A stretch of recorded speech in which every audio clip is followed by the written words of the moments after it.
En una tarde cargada de presentimientos, en el año 480 después de Cristo, el crepúsculo caía sobre la pequeña localidad de Nurcia.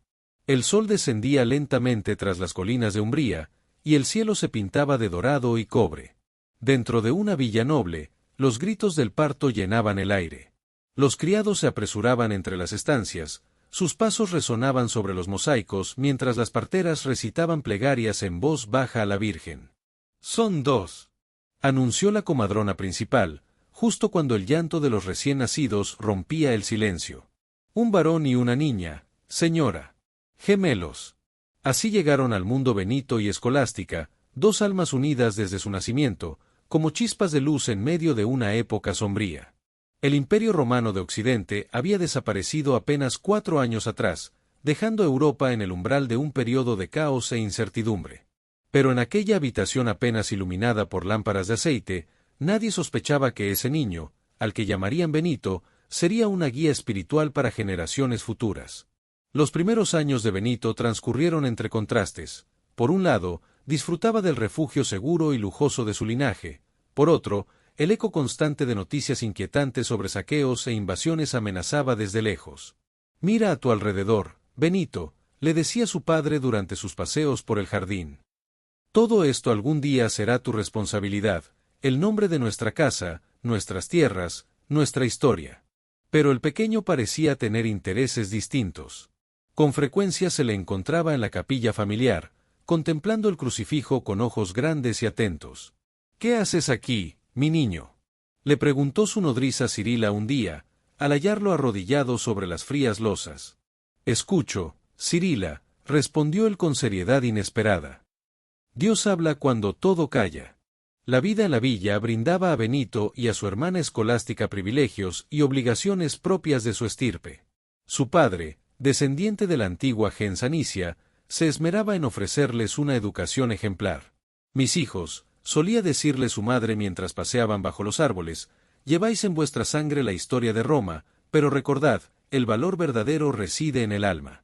Desde pequeño, Benito mostró una profunda curiosidad, especialmente por las vidas de los santos y mártires. Cada noche, su nodriza le narraba historias sagradas antes de dormir.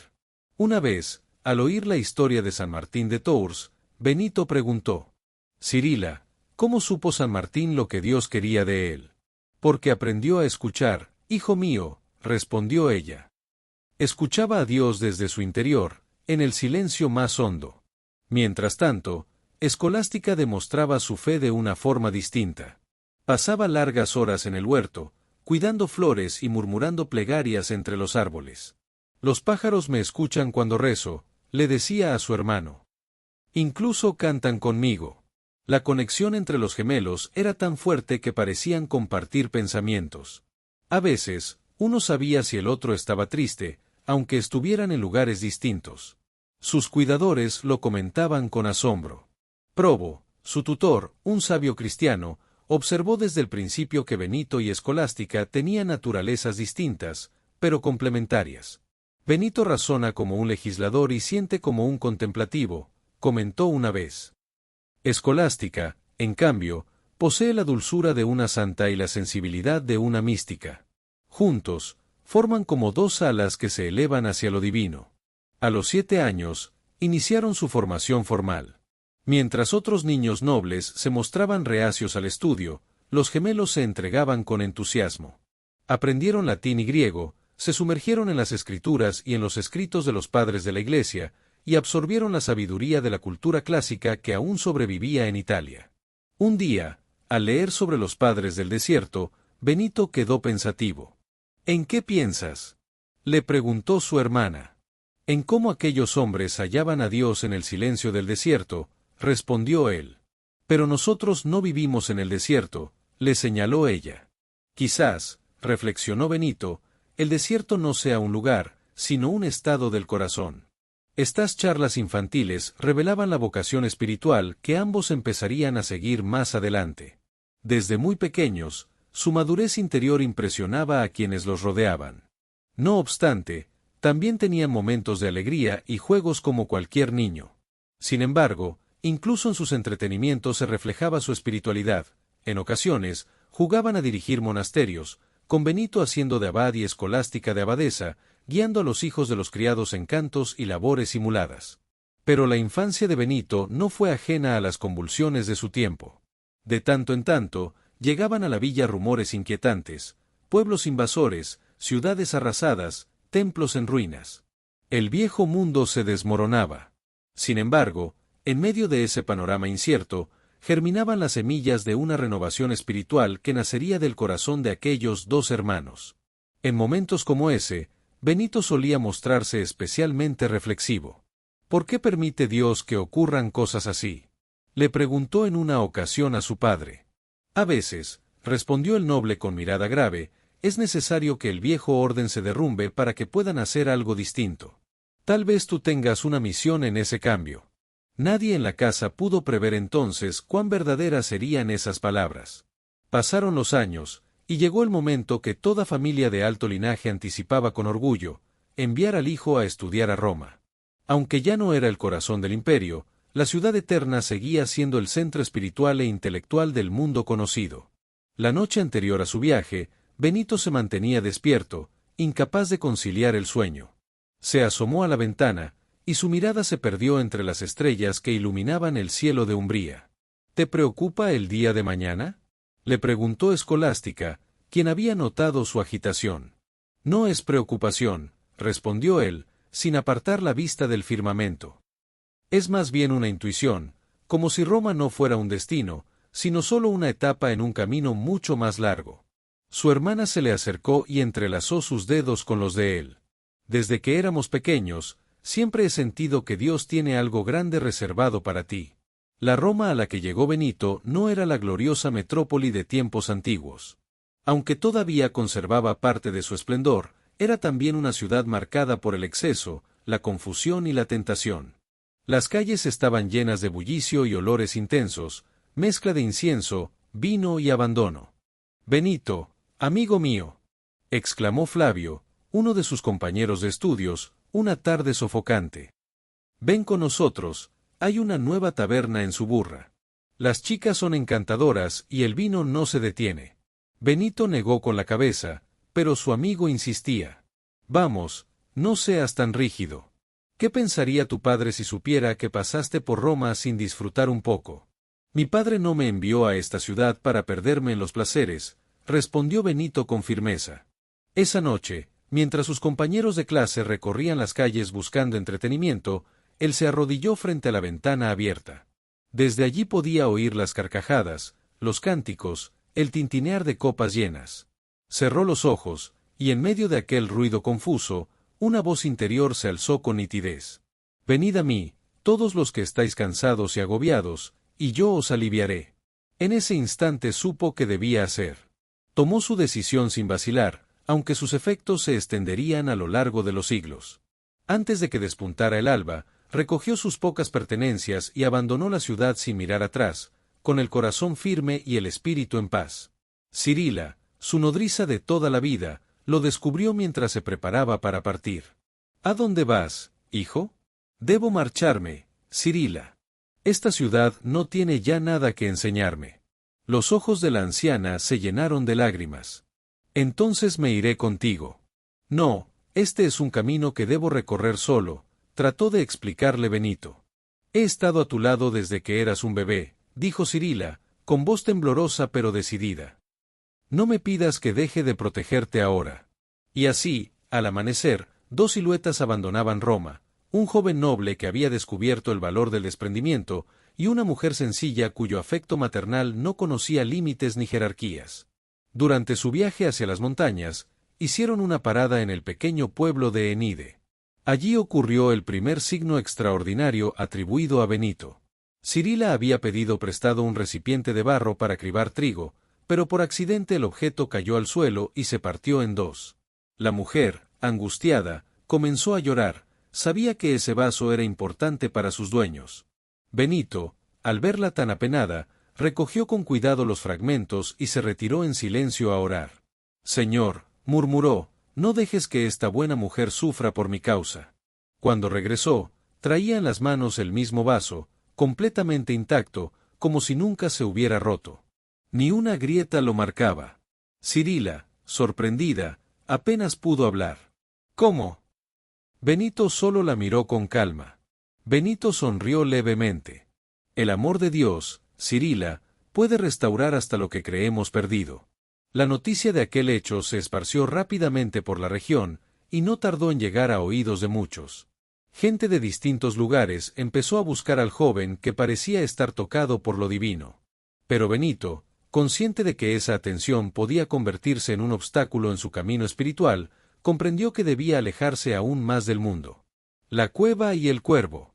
Fue en las montañas rocosas de Subiaco donde Benito halló el lugar ideal para su retiro, una caverna escondida, difícil de alcanzar, donde el silencio lo envolvía por completo. Allí se despidió de Cirila, que con pesar volvió al pueblo de Enide, y comenzó su vida de soledad. Su existencia en la cueva fue una constante prueba de resistencia, tanto física como espiritual. Las noches eran crudas, y el viento soplaba entre las rocas como un lamento lejano. Para resguardarse del frío, encendía una pequeña fogata, aunque con frecuencia la dejaba apagarse voluntariamente, entendiendo que el dolor del cuerpo podía ser una vía hacia la purificación interior. Durante el día, sobrevivía gracias a lo que encontraba en la naturaleza, raíces, hierbas silvestres y lo poco que le llevaba Romano, un monje que se había ofrecido a ayudarlo. Había jornadas enteras en las que no recibía comida, pero en lugar de quejarse, transformaba el hambre en una oportunidad para elevar su espíritu mediante la contemplación. Sentía que, cuando su estómago estaba vacío, su alma se volvía más ligera. Encuentros con la creación. Con el paso del tiempo, Benito empezó a percibir con mayor profundidad la presencia de los animales del bosque. Algunas mañanas, los pájaros se posaban en las ramas cercanas, como si escucharan sus rezos. Un ciervo, solitario, pasaba de vez en cuando, observándolo brevemente antes de desaparecer entre los árboles.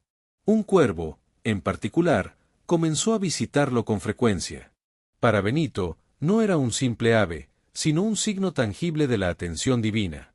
A veces traía pan en el pico, y él lo recibía con humildad, interpretándolo como una muestra de que Dios no olvidaba ni los detalles más pequeños.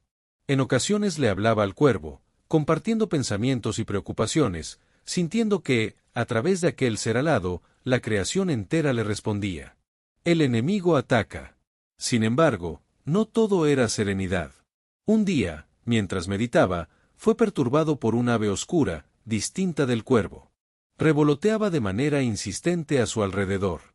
En nombre de Cristo, vete, ordenó Benito, trazando una cruz en el aire. El ave se desvaneció, pero algo más peligroso lo reemplazó, una tentación tan poderosa que sacudió todo su interior. La imagen de una mujer que había conocido en Roma se presentó en su mente con una claridad perturbadora, su sonrisa, la forma en que el viento movía su cabello, la dulzura de su voz. El deseo lo consumía. No, musitó con esfuerzo. No cederé. En un impulso de coraje y desesperación, se arrojó sobre un arbusto de espinas. El dolor fue intenso, pero mientras su cuerpo sangraba, sintió que su alma se limpiaba. Más vale soportar este sufrimiento, pensó, que entregarse a un instante de placer y perder la paz del alma. Entonces, algo asombroso ocurrió. Las espinas que lo herían comenzaron a cambiar, y de entre ellas brotaron rosas, como si la tierra misma respondiera a su sacrificio. Una voz suave pareció surgir del viento. De los sacrificios más dolorosos florecen las bendiciones más puras. La llegada de los primeros discípulos. Aunque Benito deseaba permanecer oculto, los rumores sobre su vida y sus dones continuaron propagándose. Un día, un grupo de pastores jóvenes, guiados por el sonido de la campanilla de Romano, llegó hasta su cueva. Al verlo, vestido con pieles y cubierto por una melena desordenada, pensaron que se trataba de una bestia. Pero apenas Benito habló, quedaron inmóviles, cautivados por la serenidad de sus palabras. «Maestro», dijo uno de ellos, hincándose ante él, «queremos aprender a vivir como tú».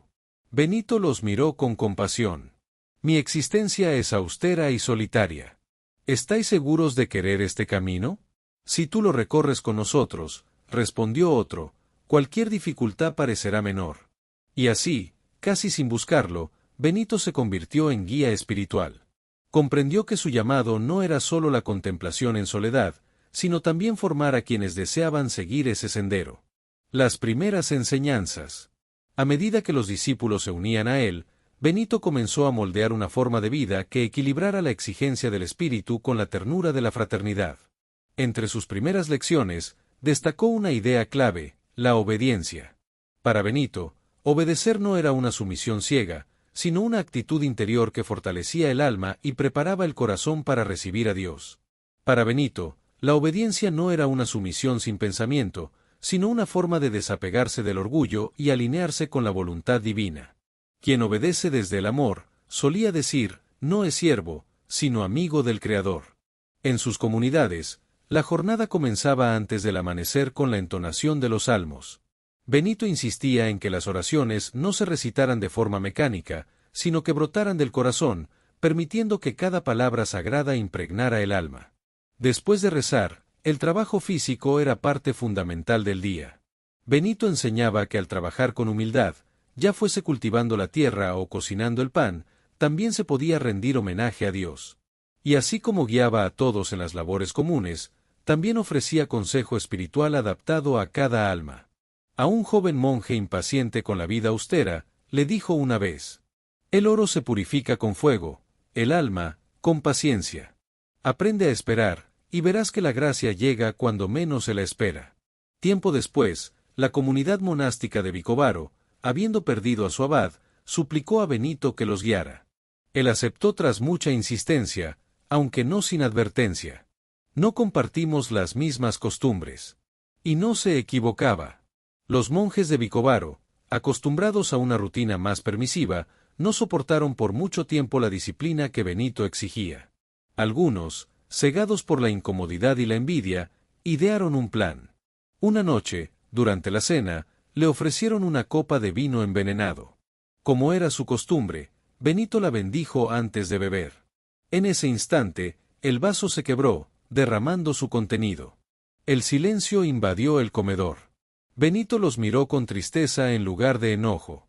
Os advertí que nuestros caminos no se alinearían. Buscad un guía que se acomode a vuestro estilo de vida.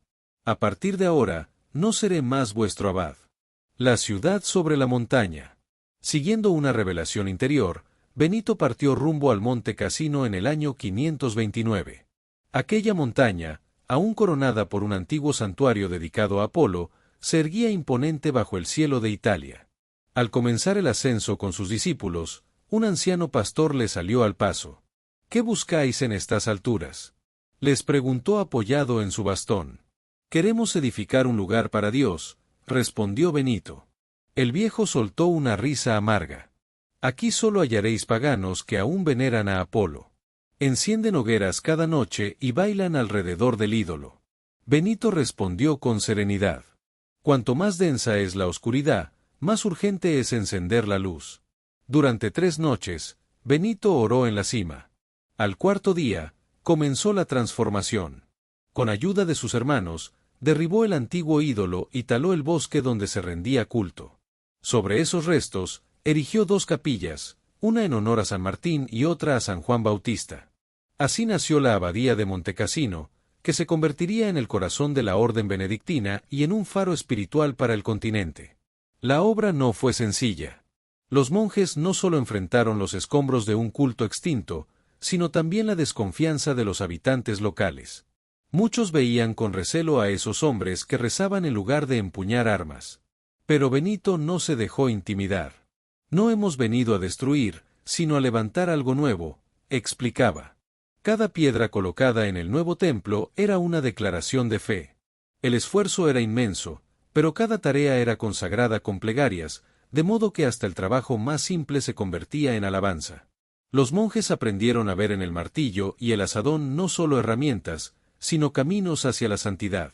La vida diaria en Montecassino seguía un ritmo sagrado: oración, estudio y trabajo. Desde la salida del sol hasta su ocaso, entonaban salmos, cultivaban sus propios alimentos y transcribían manuscritos antiguos, preservando así un conocimiento que el mundo comenzaba a olvidar. Benito les recordaba siempre: no hay diferencia entre lo divino y lo cotidiano. La santidad habita tanto en la penumbra del oratorio como en el esfuerzo del campo. El encuentro con Totila. En el año 542, en pleno conflicto gótico, el rey Totila quiso poner a prueba a Benito. Primero envió a uno de sus oficiales, vestido con los ropajes reales, acompañado por una gran comitiva.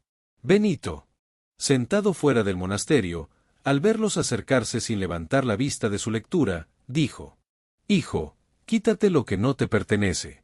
El enviado, temblando, volvió ante el rey y relató lo ocurrido. Intrigado, Totila decidió acudir personalmente. Al llegar a Montecassino, encontró a Benito sentado en un banco rústico, leyendo la regla que estaba escribiendo. El rey, conquistador de Roma, se postró ante el monje. Permaneció así en silencio varios minutos, hasta que Benito se levantó, se acercó y le ayudó a incorporarse. «Levántate», le dijo. «Solo soy un servidor del Altísimo». Totila, acostumbrado a ver miedo en los ojos ajenos, se encontró con una mirada serena y llena de compasión. Entonces Benito habló: «Has cometido mucho mal, y aún no cesas. Es tiempo de cambiar tu camino. Entrarás en Roma y cruzarás el mar. Reinarás 9 años más. Al 10º, morirás». El rey, conmovido, murmuró: «¿Aún hay esperanza para mí? ¿Puede alguien como yo hallar el perdón?». Benito le sonrió con ternura. No hay corazón tan endurecido que no pueda ser tocado, si se vuelve a Dios con sinceridad. El milagro del pan y el aceite. Durante una grave escasez que azotó la región, los monjes acudieron a Benito llenos de preocupación. «Padre, solo quedan 5 panes para toda la comunidad», le informó el hermano responsable de la despensa. Muchos esperaban que ordenara racionar aún más la comida.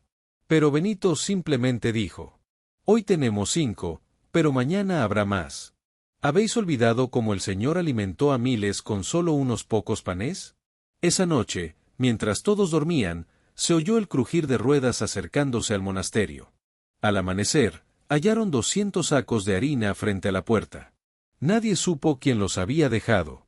Algunos decían que fueron ángeles guiando carros en la oscuridad. En otra ocasión, un viajero devoto pidió algo de aceite. Solo quedaban unas gotas en el fondo de una jarra. «Entrégaselo todo», ordenó Benito. «Pero, padre, eso es lo último que nos queda».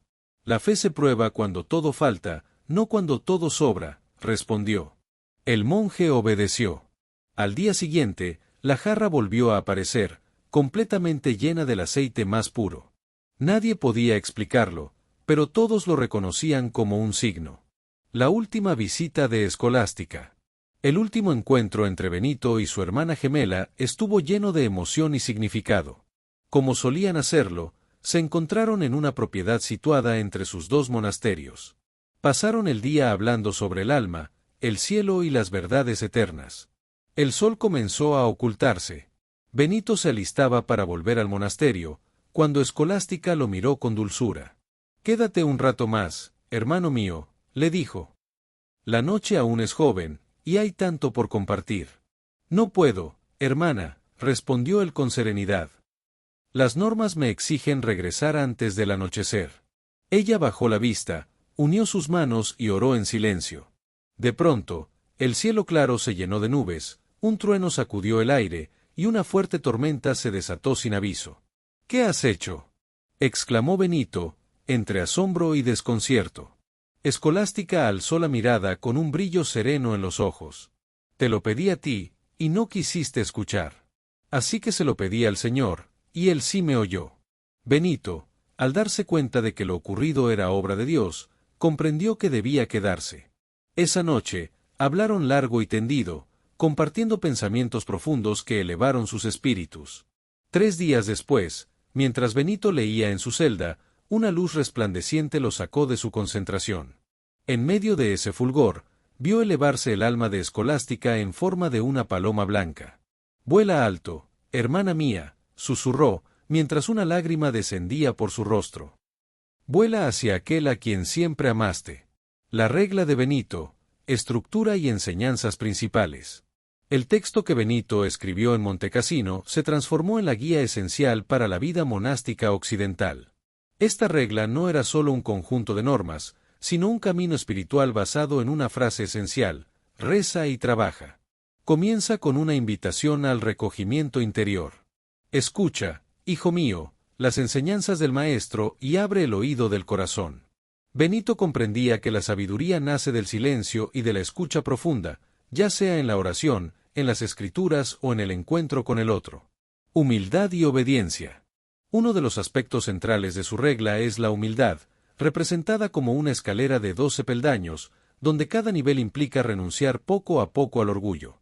La obediencia, para él, era una muestra concreta de humildad, pues requería alinear la propia voluntad con la del abad y la comunidad. Acogida y trabajo manual. Otra piedra angular en su enseñanza era la hospitalidad. Benito escribió que cada visitante debía ser recibido como si fuese el mismo Cristo. Esta actitud no se reservaba solo a peregrinos, sino también a los necesitados y enfermos, que encontraban en el monasterio alivio y amparo. Además, promovía el trabajo manual como un acto digno, tan valioso como la oración, considerando que ambos conducen al crecimiento espiritual. Milagros menos conocidos. Una vez, un lobo comenzó a atacar a los pastores cercanos a Montecassino. Desesperados, acudieron a Benito. El santo se dirigió al animal con calma y firmeza. En el nombre de Cristo, cesa tu violencia y no hagas más daño. Sorprendentemente, el lobo se postró ante él y nunca volvió a atacar. Incluso se convirtió en un guardián para la comunidad. En otra ocasión, durante una severa sequía, los monjes sufrían por la falta de agua. Benito subió a la montaña, oró con fervor y golpeó una roca con su bastón. De la piedra brotó un manantial, que nunca dejó de fluir. Dios siempre sostiene a quienes confían en Él, dijo entonces. El velo entre dos mundos.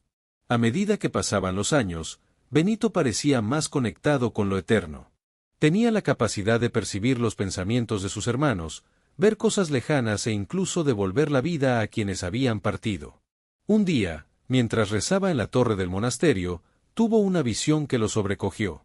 Todo el universo se desplegó ante sus ojos como si fuera un pergamino abierto, y vio la creación entera bañada en una luz divina. ¿Qué estás viendo, padre?, preguntó un joven monje. Veo que todo lo creado por Dios es pequeño, respondió Benito, cuando se observa a la luz de su gloria. El final de su camino. 6 días antes de su partida, pidió que abrieran su tumba. Una fiebre empezó a consumirlo, pero su ánimo permanecía firme. El 6.º día pidió ser llevado al oratorio. Allí, sostenido por sus hermanos, recibió la Eucaristía. Luego, con esfuerzo, se incorporó, alzó los brazos al cielo y dijo: En tus manos, Señor, entrego mi espíritu. Un legado que atraviesa los siglos. La muerte de Benito no fue un cierre, sino el inicio de una nueva etapa marcada por prodigios. Su tumba se volvió un sitio de peregrinación, y los monasterios que seguían su ejemplo se multiplicaron por Europa, actuando como faros en medio de la oscuridad. En ellos, no solo se rezaba y se trabajaba, sino que también se protegía el saber. Los monjes copiaban con esmero antiguos manuscritos, asegurando la continuidad del conocimiento en tiempos de incertidumbre. El lema Ora et Labora no solo organizó la vida monástica, sino que contribuyó a la formación misma de la civilización europea. La visión de Benito sobre el valor del trabajo dignificó las labores cotidianas, elevándolas al nivel de la oración. 15 siglos después, su influencia persiste. Aún hoy, en monasterios de todo el mundo, se escucha el sonido de la campana que marca la hora de la oración. El ritmo de vida inspirado por Benito sigue guiando a muchos, recordándonos que los milagros más profundos muchas veces se manifiestan en la transformación silenciosa del corazón. Hay transformaciones que no ocurren de golpe, sino poco a poco, de forma silenciosa pero poderosa. Así fue la vida de San Benito, una existencia que, guiada por la fe, el amor y la disciplina, se convirtió en un faro que iluminó el camino de generaciones. Su historia demuestra que una sola persona, conectada con lo divino, puede marcar una diferencia profunda en el mundo. Y así, mientras en Montecassino resuena el eco de las campanas, tal como lo ha hecho durante siglos, uno puede imaginar a Benito, el santo de los prodigios, mirando desde lo alto con serenidad, viendo cómo su legado perdura, cómo su mensaje sigue latiendo en el corazón de quienes lo siguen, y cómo continúan ocurriendo milagros, grandes y pequeños, en la vida de quienes buscan vivir con fe. Un monje de antaño solía decir que, en cada época, Dios envía almas santas para mostrarnos que lo imposible puede ser real. Benito fue una de esas almas, y su luz sigue irradiando, animándonos a descubrir lo sagrado en la rutina, lo divino en lo ordinario, y a reconocer a Dios presente en cada instante de nuestra existencia. La espiritualidad benedictina en tiempos actuales. En un mundo dominado por la prisa y las pantallas, la tradición benedictina se presenta como un refugio de serenidad y propósito. Las enseñanzas de Benito, escritas hace más de 1500 años, poseen hoy una fuerza inesperada. Frente al ruido constante que nos rodea, la propuesta de silencio se convierte en una necesidad urgente. El padre Bernardo, abad de Montserrat, lo expresa con claridad: el silencio no es ausencia de sonido, sino una forma en la que Dios se hace presente. En los monasterios benedictinos, antes de hablar, se enseña a escuchar, a Dios, a la voz interior y al prójimo. Esta tradición enseña que incluso las tareas más sencillas pueden transformarse en plegarias. En los monasterios de hoy, un monje que gestiona el sitio web lo hace con la misma devoción que siglos atrás se usaba para copiar manuscritos. La hermana María Guadalupe, desde un convento en México, lo expresa de esta forma: al lavar platos, no solo limpio utensilios, participo en el orden creado por Dios. Al responder un correo, no solo comunico, comparto el amor de Cristo. Todo, si se hace con entrega, se vuelve sagrado. Estabilidad en un mundo inestable. Uno de los votos más distintivos en la vida benedictina es el de estabilidad. En una época marcada por el cambio constante, ellos eligen permanecer, descubrir la profundidad en lo cotidiano. El padre Santiago, desde la abadía de Silos en España, lo resume así: hallamos libertad en la fidelidad. Nuestras raíces nos impulsan hacia el cielo. Los monasterios benedictinos siguen abriendo sus puertas a quienes anhelan paz interior. La regla benedictina insiste en que cada visitante debe ser recibido como si se tratara de Cristo mismo. En la hospedería de la abadía de Solesmes, en Francia, hay una frase que da la bienvenida: sea quien seas, has llegado porque Cristo te ha traído, sea lo que busques, aquí encontrarás a Cristo buscándote primero. Retos y renovaciones en el siglo XXI. Los monjes de hoy enfrentan desafíos diferentes: menos vocaciones, la necesidad de abrazar lo digital sin perder su esencia, y la tensión constante entre honrar la tradición y abrirse al presente. Pero como recuerda la Madre Verónica, superiora de un monasterio en Brasil, las pruebas actuales no son más duras que las que enfrentó Benito en su época. La humanidad siempre ha necesitado almas que recuerden lo eterno. Y hoy, quizás más que nunca, la medalla de San Benito, símbolo de fe y protección. Una de las representaciones más conocidas de esta espiritualidad es la medalla de San Benito. En ella está inscrita una oración que invoca la protección divina: que la cruz sagrada sea mi luz, que el demonio no me guíe. Apártate, Satanás. Lo que me ofreces es vano. Bebe tú mismo tu veneno. Lejos de ser un simple objeto, esta medalla representa siglos de fe, lucha espiritual y confianza en Dios.